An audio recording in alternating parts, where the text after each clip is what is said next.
I'm Kat. I'm Amy. And surprise, Hi. we are your Monday night Couple / this Tuesday couple this week.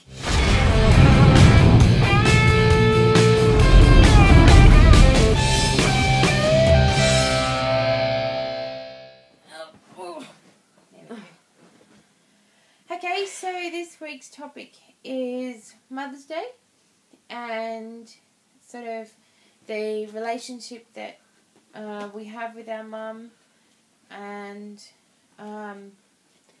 sort of our coming out story and how she took it. Just I think in general how she took it and what sort of She's going to make another cameo.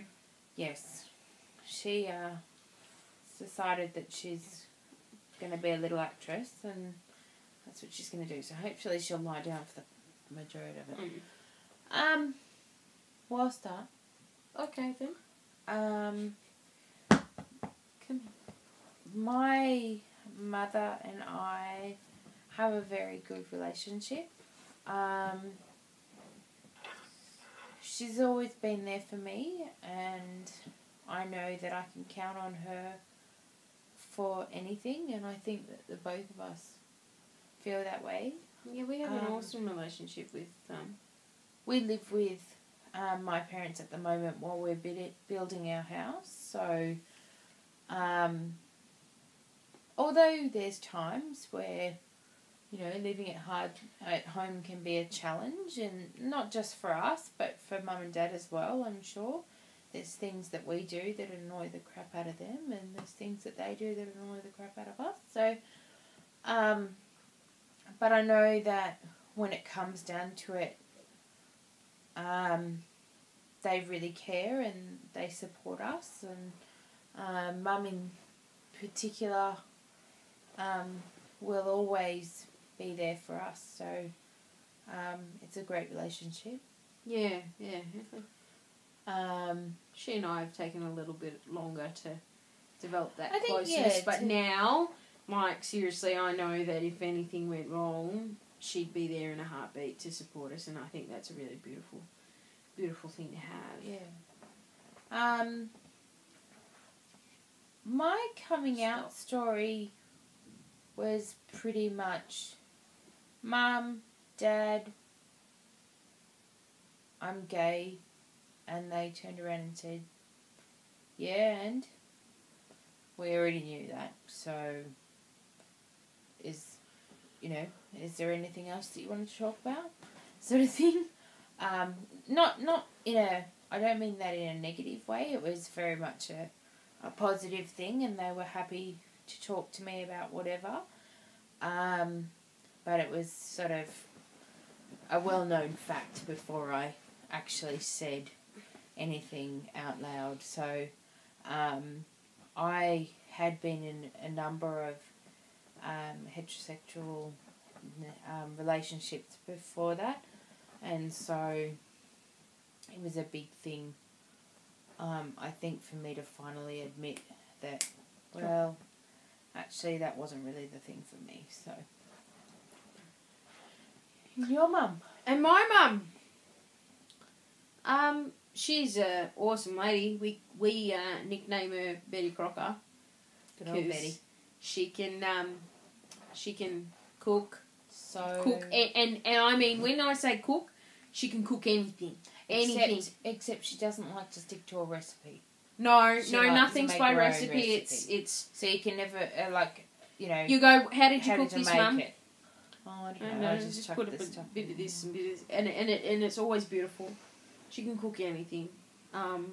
She is crafty, like she, did all the alterations that were required on Amy's wedding dress. She sewed me into my dress on the day, which is nice, because the train kept falling down. Yeah, like she just anything. She made swags for us. She's fixed caravans. She's little miss, like, do whatever needs doing, she can do it. And the house is spotless. House is always in immaculate condition, which is just, opposite to us. Yeah. Yeah. My mother and I have some very, very different qualities. And then some that are very, very similar. They're both very headstrong. We're both very headstrong. We're both dominant. We both love to host. Well, I don't know whether necessarily my mother loves to host, but she always goes all out. When she is the host, she will. Look, you want for nothing, and that's really like the one thing with my mum is you want for absolutely nothing. No food, no, like if we went down the they've just come back from their first overseas trip in many, many years. Her and my father went by themselves without us, and we went down the coast while they were gone. And for the first time in 24 years of life, I saw the back of the pantry. Yeah, that was kind of. And I had to actually text her and be like, "What is going on?" Like, I felt like I was on an alternative planet. Because my mother has every cupboard, everything, it's always stacked. And it's something that I always admired about her because, her and my father, worked really, really hard to be able to adopt my sister and I. And, we wanted for nothing in this lifetime. And they were both on teachers' salaries and stuff. And it was, but we wanted for nothing in life, and I really love that about them, and her in particular is that she's always made sure that we had the best of everything, and wanted for nothing, and showed me that you don't need a lot to be really happy in life, and we're a really close-knit family, and we get along, and really we're great friends, and we love hanging out together. For short periods of time, as most families, because we are 4 very, very different people, now 5, 6, including my sister's boyfriend. We all have very different opinions and, get along very, very differently. Can you get out of there, thanks? But there's no happy families. If someone's pissed off, we let the others know. We don't sit around and sugarcoat it, which is something that I really admire about my family. Because a lot of families just sort of grin and bear it. Not mine. If one of us has a problem, we'll let the others know what it is. So I would just I think on behalf of both of us, like to wish all the women out there a very happy Mother's Day, both to those who are mothers, grandmothers, aunties,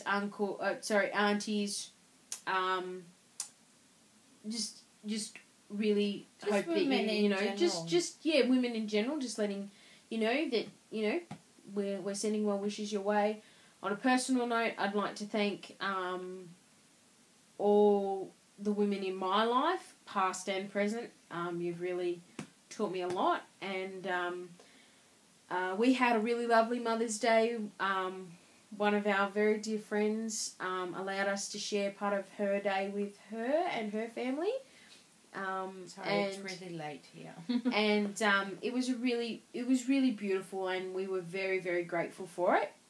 And I would like to wish my very beautiful wife here a very happy birthday. It's her birthday today, the 15th, and she's another year older. She's made it another year. Yep. So I hope you had an awesome day, sweetheart. And I want to actually ask people, is 31 in your mid-30s? Because I don't think it is. Okay. My brother said that I'm in my mid-30s, and I think that that's not quite fair yet. Mm-hmm. But I think that's also because he's about to turn 40. Sit down. Stay there. Sorry, Lex it's late, and we're not in bed, and she's out of her routine, so she's not quite sure what's going on. This doesn't happen till Wednesday in her brain. Not that I'm sure dogs can tell the day. We also have one other thing that we want to share with you that I think Chantel or Kerry may have posted to the website, but, you know, I like to brag. What can I say? I'm not going to lie. We had an article in the Canberra Times, so where we live, our local paper, Canberra Times, did an article on us and our views. What Obama said. To the announcement that Obama had regarding his change in stance on gay marriage. So, I don't know how well you can sort of see. Maybe if I do it like that. See that. But yeah, we were on... Get up close. You reckon? Yeah. Hopefully you can see that. I'll just block Aimee out for the rest of... So they came here and did a photo shoot with us and asked us about the article. If you guys want me to post a link or whatever, as I said, I'm pretty sure I think we created a link through ForACoupleOfGays Facebook. So hopefully it's on there and you guys have all had a chance to read it. If you haven't, let me know. And I hope that we did you guys justice in what we said in the article. Because they're for us, you know, it's a pretty big deal to be in the paper here in Canberra. And to be on page 2, I'll take that, thanks. Yeah. So yeah, you know, we were really honoured, and we hope that you guys get a chance to read the article. To anybody who needs any positive thoughts, we're sending it in your way. Cassie and Tina, we hope that you're, you know, doing all right, and you're still in our thoughts. To everybody else out there, we hope that you have an amazing week. Have an awesome week. And we will be back at our regular schedule time probably next week. Any questions, leave them as a comment. I only got one comment last week, and that was from two baby mamas. So leave comments, guys. Otherwise...